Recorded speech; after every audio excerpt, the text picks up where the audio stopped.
ان نے تاریخ مجھ سے پوچھی تھی تو تب میں ان کے نکاح پڑھانے کے لیے گیا تھا،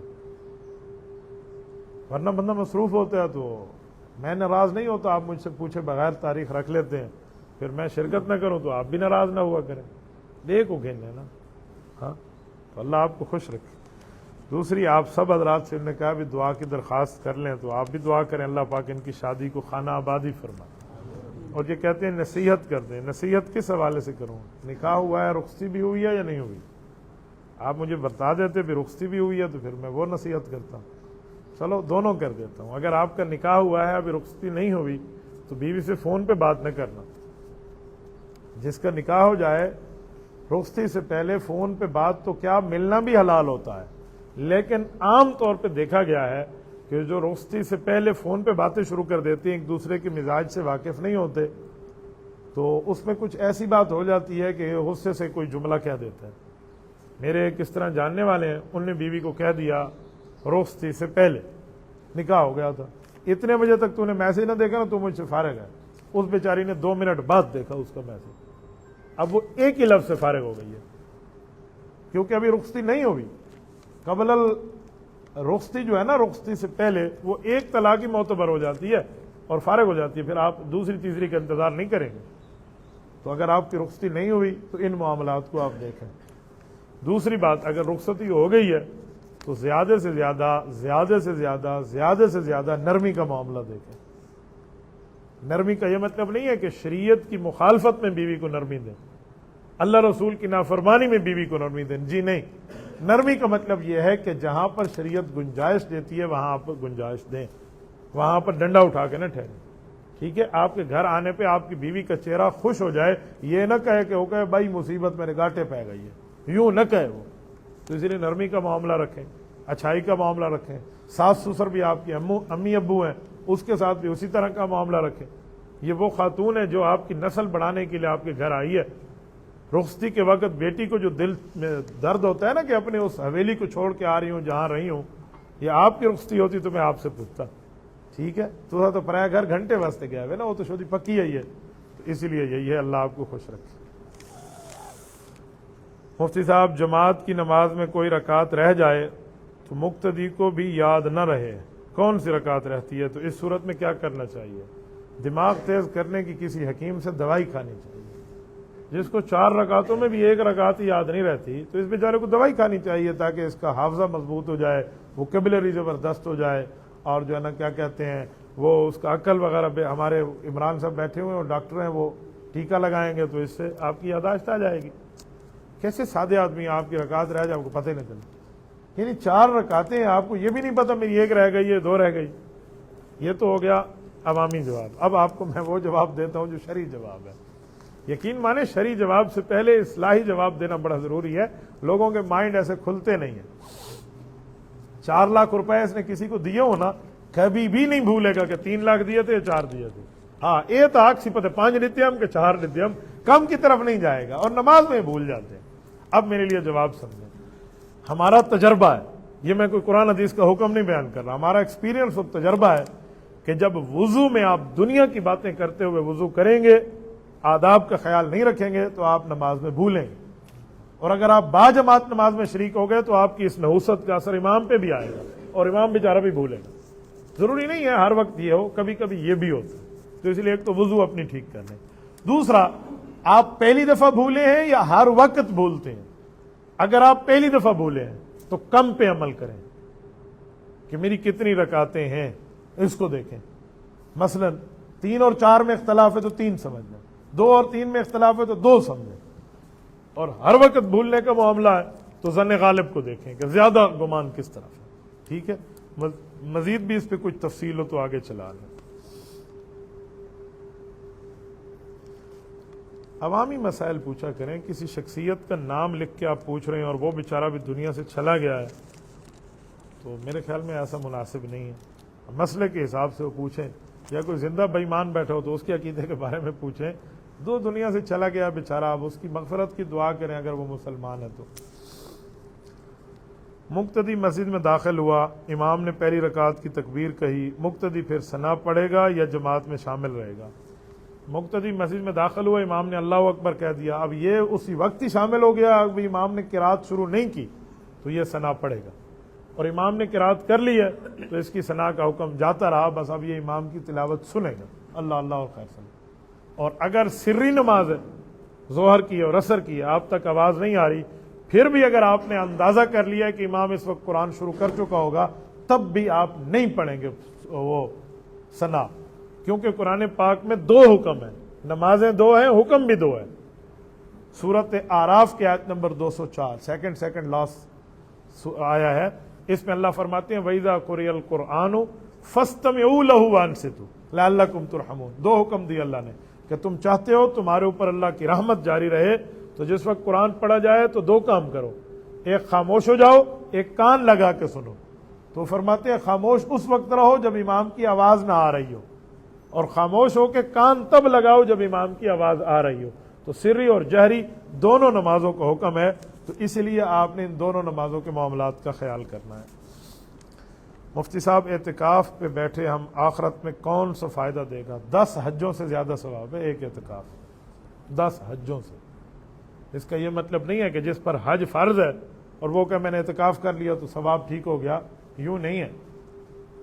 حج جس پر فرض ہے اس کو حج کرنا ہوگا، اس اعتکاف سے حج ساقط نہیں ہوگا، لیکن حج کا نفلی ثواب اتنا ہے۔ جیسے میں آپ کو کہوں 3 مرتبہ قل ہو اللہ پڑھو، حدیث پاک میں کتنا ثواب ہے؟ ایک قرآن کا۔ آپ کا تراویح میں ہم نے کل 3 دفعہ قل ہو اللہ پڑھ لیا، پورے قرآن کا ثواب ہو جائے گا آپ کا کاؤنٹ، تو وہ پورا قرآن پڑھنا الگ سننا تھا۔ تو یہاں بھی حج کا بڑا ثواب، اعتکاف کا بڑا ثواب ہے۔ بعض روایات میں ہے کہ 10 خندق جہنم سے دوری ہے، ایک خندق جہنم کے فاصلے کی 500 سال کی مسافت اور ڈسٹینس کو کہتے ہیں، تو بہت بڑا اجر ہے، ثواب ہے۔ لیکن اعتکاف ہونا چاہیے۔ اعتکاف کے پردے لگے ہوتے ہیں، قمیض اتاری ہوئی ہوتی ہے، پب جی چل رہی ہوتی ہے، کال چل رہی ہوتی ہے، ہاں تو روسٹ لیتے آنا، تو کٹلس لیتے آنا، تو یہ لیتے آنا، تو وہ لیتے آنا، یہ اعتکاف نہیں، آپ نے مسجد کے ساتھ مذاق کیا۔ اسی لیے میں اس بات کا قائل ہوں کہ جہاں نوجوان بیٹھے ہوں نا، وہاں اعتکاف کے پردے تو لگاؤ ہی نہیں، ان کو ویسے بٹھاؤ، کیونکہ پردوں کے ساتھ اعتکاف کا کوئی تعلق نہیں ہے۔ پردہ لگا تو اعتکاف شروع ورنہ نہیں، یہ پردہ لگنا ان کا آڑ بن جاتا ہے اور کھیلنا کودنا شروع کر دیتے ہیں۔ ہاں بزرگ بیٹھے ہوتے ہیں تو ان بیچاروں کو تخلیہ چاہیے ہوتا ہے، علیحدگی چاہیے ہوتا ہے، اللہ اللہ کر رہے ہوتے ہیں تو پھر ٹھیک ہے۔ تو میں نے تو اکثر مساجد میں یہ پردے والی ترتیبیں ختم کرا دی ہیں، تو کئی مساجد کے لوگوں نے مجھے دعائیں دی، مول صاحب اللہ تعالیٰ بھلا کرے، یہ تو پہلے خاچ لگی پئی ہوندی ہے، ہون کوئی ٹھاڈل پہ گئی ہے۔ تو اعتکاف کا ثواب ہے، اس کو ضائع نہ کیا کریں۔ مفتی صاحب دانت کے درد کا کوئی وظیفہ بتا دیں۔ دانت کے درد کا آپ علاج کرا لیں، مجھ سے وظیفے نہ پوچھیں۔ پہلے میں وظیفے بتاتا تھا تو پھر وظیفوں کی رجت آتی ہے۔ رجت کا مطلب یہ ہے کہ دوسرے کی تکلیف اپنے سر پر مسلط ہو جاتی ہے، تو پھر وہ مجھے 1000 وظیفہ کرنا پڑتا ہے۔ تو بعض اوقات مجھے اپنی حفاظت کے وظیفوں کا وقت نہیں ملتا، تو میں وظیفہ آپ کو بتا بیٹھتا ہوں، آپ کی تکلیف کا بوجھ میرے اوپر آ جاتا ہے۔ اس لیے بہتر ہے کسی اس عامل سے پوچھیں جس کو مستقل اپنی ذات کے حصار کا بھی وقت ملے، ٹھیک ہے؟ باقی میں دعا کروں گا اللہ پاک آپ کے دانت کا درد ختم فرما دے۔ یہ بھی بتا دیں کہ دانت کی پیپ غلطی سے اندر چلی جائے تو روزہ ٹوٹ جائے گا۔ دانت کی پیپ اندر آپ کی چلی گئی ہے تو وہ دانت کے اندر کا معاملہ ہے، منہ کے اندر کا معاملہ ہے، اس سے روزے ووزے کا کوئی معاملہ نہیں ہے۔ ہاں ایسے ہی ہوتا کوئی باہر کی چیز اندر جاتی تو پھر ہے، یہ تو ایسے جیسے تھوک نگل لیا آپ نے، اب تھوک نگلنے سے آپ کا روزہ تھوڑی ٹوٹے گا، یہ منہ سے باہر والی چیز کوئی اندر جائے، اب اندر والی اندر گئی ہے تو وہ لین دین اپنی ہے۔ مفتی صاحب ہمارے محلے میں ایک حافظ صاحب نے ختم قرآن والے دن کہا کہ لوگوں کو کھانا کھلانا بدعت ہے، لیکن مفتی صاحب ہم نے تو نہیں کہا کہ سنت ہے، پھر یہ بدعت ہو سکتی ہے؟ نہیں بیٹا، آپ کے کہنے سے نہ سنت بنتا ہے نہ امام کے کہنے سے بدعت بنتا ہے، اس کے لیے اصول ہے، اصول ذہن میں رکھیں۔ ایسا کام جو شریعت میں موجود نہ ہو اس کو آپ شریعت سمجھ کے، دین سمجھ کے، ثواب سمجھ کے کریں، اور جو نہیں کرتا اس کو غلط کہیں بھائی تو نے کرنا تھا نہیں کیا، وہ ٹھیک کام بھی بدعت بن جائے گا۔ دیکھیں جہاز پہ جانا نبی علیہ السلام سے ثابت نہیں ہے، حج پہ جہاز پہ جانا۔ حضور علیہ السلام تو اونٹ پر، گھوڑے پر تشریف لے گئے، اپنی سواری پر تشریف لے گئے۔ ہم جہاز پہ جانے کو ضرورت سمجھتے ہیں تو جانا جائز ہے، لیکن کوئی کہے جہاز پہ جانا فرض ہے، سنت ہے، ثواب ہے، جو جہاز پہ نہیں جائے گا گناہ گار ہے، تو اس کے لیے جانا بدعت بن جائے گا۔ یہ جو آج کل یہ کھانوں والے رواج چل پڑے ہیں، لوگوں نے اس کو ختم کا حصہ سمجھ لیا۔ اب یہ دیکھیں، اب میں اس مسجد میں صرف جمعے کے دن آتا ہوں، یہ ہماری مسجد میں لین دین دیکھی آپ نے، یہ پھول کانٹے لگے ہوئے ہیں، یہ کیا ضرورت ہے؟ یہ دین کا حصہ ہے. لوگ سمجھتے ہیں اس کے بغیر ختم ہی نہیں ہوتا.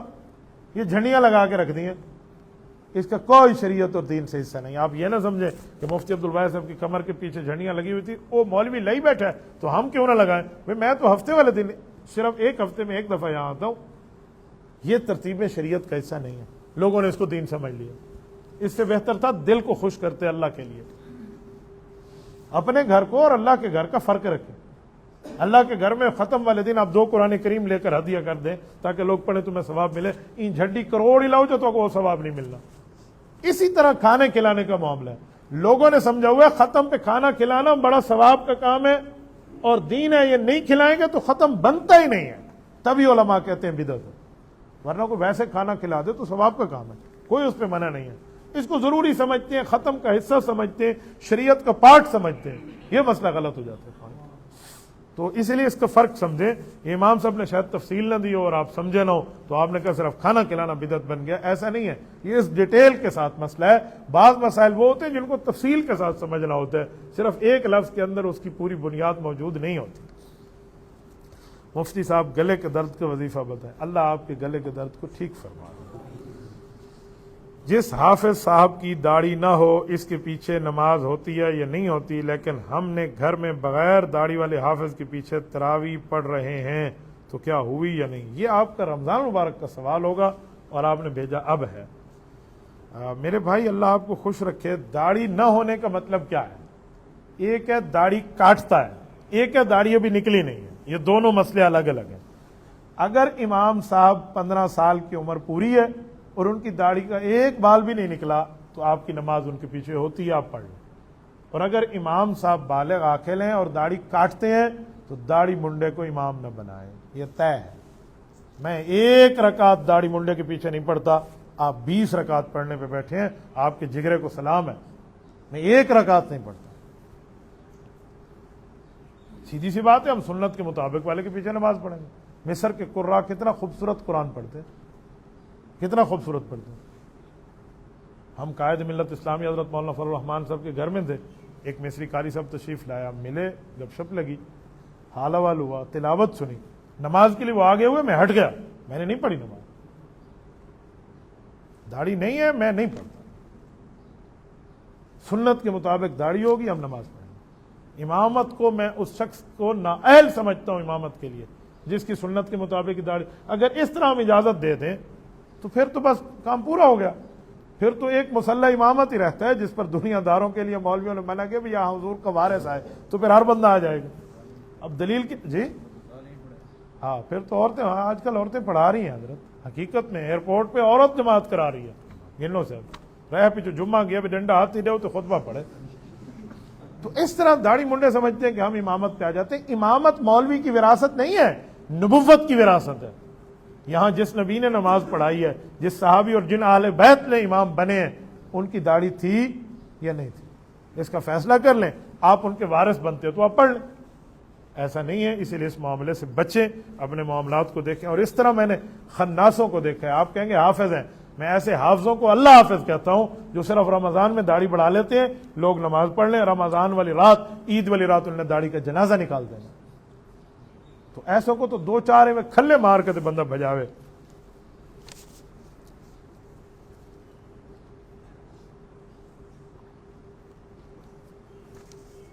مفتی صاحب, انجینئر جیل میں جھوٹ پر ہونے پر باوجود اپنی دعوت پاکستان میں کیوں پھیلا رہا ہے اور آپ حق پہ ہونے کے باوجود پاکستان میں کیوں نہیں ہیں؟ لو جی, میں ہندوستان ہی بیٹھا, ہندوستان میں ہوں, میں آپ کے سامنے پاکستان میں بیٹھا ہوں. آپ کہہ رہے ہیں وہ جھوٹ پھیلا رہا ہے, تو یہ تو آپ بھی مانتے ہیں کہ جھوٹا ہے, کذاب ہے. تو جھوٹ پھیلا رہا ہے تو شیطان کیا پھیلا رہا ہے مجھے بتائیں. شیطان بھی تو جھوٹ پھیلاتا ہے, تو شیطان نے اپنے نائب بھی تو رکھے ہوئے. انجینئر جیل میں نبوت کے گھرانے پر بکواس کرتا ہے. حضرت معاویہ رضی اللہ عنہ رسول اللہ صلی اللہ علیہ وسلم کے سالے ہیں, تو جو حضور کا سالہ ہے, امت کا ماموں ہے, نبی کا گھرانہ ہے, تو جو اس پر زبان درازی کرے, اس بندے کے لیے آپ اس کو سنیں, آپ اس کو دیکھیں, آپ اس کو فالو کریں, لاکھ لعنت نہیں ہے. کذاب آدمی ہے, جھوٹا ہے. ہم سے مناظرہ طے کر کے بھاگ گیا کہ مجھے میری امی نے کہا دودھ نہیں بخشوں گی اگر مناظرہ کیا تو. ٹھیک ہے, لوگوں کے بابے کسی کام کی نہیں ہے، اس کی ماں کسی کام کی ہے، لو جی ایسے حضرت بکواس کرتے ہیں، جھوٹ بولتے ہیں۔ بس آپ دعا کریں کہ اس دن پھنس جائے ہماری کوڑکی میں۔ جس دن یہ پھنس گیا نا، میں رات بھی گجرانوالہ میں یہی کہہ رہا تھا، میں نے کہا جس دن اس کی گردن پہ ہم نے یوں علمی پاؤں رکھ لیا نا، پھر یہ دیکھے گا اس دن ہم اس کی زندگی میں علمی دنیا کا آخری دن نہ بنائے تو پھر کہیں یہ تب تک شعر ہے جب تک یہ آل حق کے سامنے بیٹھتا نہیں، یہ بیٹھے اور پھر اس کے بعد اس کا معاملہ آپ دیکھیں۔ بھائی یہ تو بہت بڑا ہے، اللہ آپ کو خوش رکھے۔ مفتی صاحب رات خواب دیکھا، میں نے ایک پرچم دیکھا کالا سفید دیکھا، جیسے جمعیت علماء کا پرچم ہے، ایک جگہ قلعہ ہوتا ہے وہاں پر لہرا دیتا ہوں، دیوار پر چڑھتا ہوں، اپنی فتح کی قلعے پہ جا کے لگاتا ہوں، قلعہ اندر سے خستہ حال ہوتا ہے۔ آپ نے 3 صفحے لکھے ہیں اور 1 2 اچھا یہ الگ الگ ہے۔ چلو جمعیت کا پرچم نبوی ہے، حدیث پاک کے مطابق جمعیت علماء اسلام کا جو جھنڈا اور پرچم ہے یہ کانا رأی رسول اللہ صلی اللہ علیہ وسلم المربع، یہ اسی حدیث کے مطابق پرچم ہے۔ تو آپ کے ہاتھ میں پرچم نبوی، آپ نیکی کا کام کر رہے ہیں، اس میں تو کوئی مسئلہ نہیں ہے۔ اور یہ کالی اور سفید دھاریاں جو ہیں یہ حضرت اماں عائشہ رضی اللہ عنہا کے ہار کی وجہ سے ہیں۔ حضرت اماں عائشہ کے گلے میں ہماری بہن کا مانگا ہوا ہار تھا، حضرت اسماء کا، وہ گم گیا تھا، جس کی وجہ سے تیمم کا حکم آیا تھا۔ اس دھاری دھار ہار کے اندر کالے موتی تھے اور سفید موتی تھے، اس میں کالے زیادہ تھے سفید کم تھے، اس لیے جمعیت کے پرچم میں کالی پٹیاں زیادہ ہیں اور سفید کم ہیں۔ تو یہ تو وہاں مسنون طریقے سے ہمارے کعبے نے رکھا ہے، یہ تو بہت اچھی بات ہے۔ دوسرا خواب، مفتی صاحب سنت اعتکاف میں تھا، ہم نماز کے بعد صبح نماز کے بعد سویا، دیکھا ہمارے امام مسجد حجرے میں سو رہے ہیں، میں ان کی چارپائی پر بیٹھ کر موبائل چلا رہا ہوتا ہوں، چارپائی پر کوئی اور ہوتا ہے، معلوم نہیں کون ہوتا ہے، حجرے میں ایک بکرا داخل ہوتا ہے، امام کہتے ہیں ہم اسے ذبح کریں گے، میں حجرے سے نکل جاتا ہوں، برتنوں میں منہ مار رہا ہوتا ہوں، برتنوں میں وہ منہ مار رہا ہوتا ہے، پھر دیکھتا ہوں نکالنے کے بعد اٹھتا ہے، بکری ہوتی ہے، نکل جاتی ہے، اس طرح فلاں فلاں۔ بھائی آپ کا خواب تو بہت لمبا ہے، اچھا دنیا پر عذاب آ گیا ہے، فلاں ہے، پھر دعا کرنے سے عذاب ٹل گیا ہے، ایک رشتہ دار کہتے ہیں دعا کرو، صحابہ کرام کا بھی ایسا تھا، پھر اشارہ دیتے ہیں امام سے۔ بظاہر یہ جو خواب ہے نا یہ صرف آپ کا نہیں ہے، پوری امت کا ہے کہ عذاب آئے اس پہ ٹل جائے۔ خلاصہ یہ ہے کہ اگر آپ تکالیف سے بچنا چاہتے ہیں تو اللہ سے دعا کو جاری رکھیں، خلاصہ اس کا یہ۔ باقی اللہ تعالیٰ شر کو ختم فرمائے، خیر آپ کو عطا فرمائے۔ مفتی صاحب ایک وقت خواب دیکھا، فتح موڑ سے گھر آتے ہوئے راستے میں ایک شخص کو دیکھا، گستاخ رسول ہوتا ہے، اس کی چھوٹی بچی ہوتی ہے، شہر پہ داخلہ کو سوچنے لگ جاتا ہوں اسے ماروں یا بچی کا کیا کروں، اس پر مشورہ کرنے کے لیے واٹس ایپ پہ میسج کرتا ہوں۔ اچھا یہ بھی خواب ہے، تو خواب ہی کام پورا کی بھی ہے میرا پوتر، بیٹھ کے موبائل چلاتا ہوں، پھر حضور صلی اللہ علیہ وسلم کا رپلائی آتا ہے، اچھا وعلیکم السلام، پھر میں چیخ مار کے رونے لگتا ہوں، تو امام صاحب کے ساتھ بیٹھنے پر مجھے معلوم نہیں، اسے کہتے ہیں خاموشی ہو جاؤ، پھر ملائی جاتی ہے آنکھوں کے سامنے موتی اللہ صاحب ایک اور گزرتا ہے، یونیورسٹی دیکھتا ہوں جہاں پر ایک فیملی، وہاں پر کچھ یونیورسٹی کے ڈپارٹمنٹ کے لڑکے ہیں باہر ناچ رہے ہوتے ہیں۔ دیکھیں میرے بھائی یہ بڑی چیزوں کا ملٹیپل اس میں تعبیرات بنے گی، بنیادی یہی ہے کہ نبی پاک صلی اللہ علیہ وسلم کے ساتھ آپ کا خواب میں ریلیشن بنے، چاہے جس انداز میں بنے، یہ بہت بہتر ہے، یہ بہت اچھا ہے۔ آپ نبی پاک صلی اللہ علیہ وسلم پہ درود پاک کی کثرت رکھیں تو اگلی دفعہ صرف واٹس ایپ نہیں ہوگا، اگلی دفعہ رسول اللہ کی زیارت ہوگی پوری۔ اور اس کے ساتھ اس طرح گستاخ آ رہے ہوتے ہیں اور ان کے ساتھ چھوٹی بچیاں ہوتی ہیں، تو بظاہر تو یہی ہے کہ کفار نے بچیوں کو اپنا ڈھال بنایا ہوا ہے، یہ نظر آ رہا ہے۔ اور دوسرا لوگوں کی غلطیاں اور اپنے کلاس فیلو کی یہ چیزیں آپ کو جو نظر آ رہی ہیں تو یہ گناہوں کے آثار ہوتے ہیں، اسی لیے گناہوں والوں سے بندہ تعلق اس وقت رکھے جب بندے کو یقین ہو کہ میں ان کو دعوت دے کے بدل لوں، یہ یقین ہو تو پھر تو ٹھیک ہے، اور اگر ایسا یقین نہیں ہے کہ میں بھی خود ان میں گناہوں میں مبتلا ہو جاؤں گا، پھر ایسوں سے تعلق بندہ چھوڑ دے اور توڑ دے تو یہ بہتر ہو جاتا ہے۔ جزاکم اللہ تعالی، الحمدللہ رب العالمین والعاقبۃ للمتقین والصلاۃ والسلام علی سید الرسل وخاتم النبیین۔ ربنا ظلمنا انفسنا وان لم تغفر لنا وترحمنا لنكونن من الخاسرین۔ ربنا آتنا في الدنيا حسنة وفي الآخرة حسنة وقنا عذاب النار وادخلنا الجنة مع الأبرار يا عزيز يا غفار يا أرحم الراحمين۔ صلى الله تعالى على خير خلقه محمد وعلى آله وصحبه أجمعين۔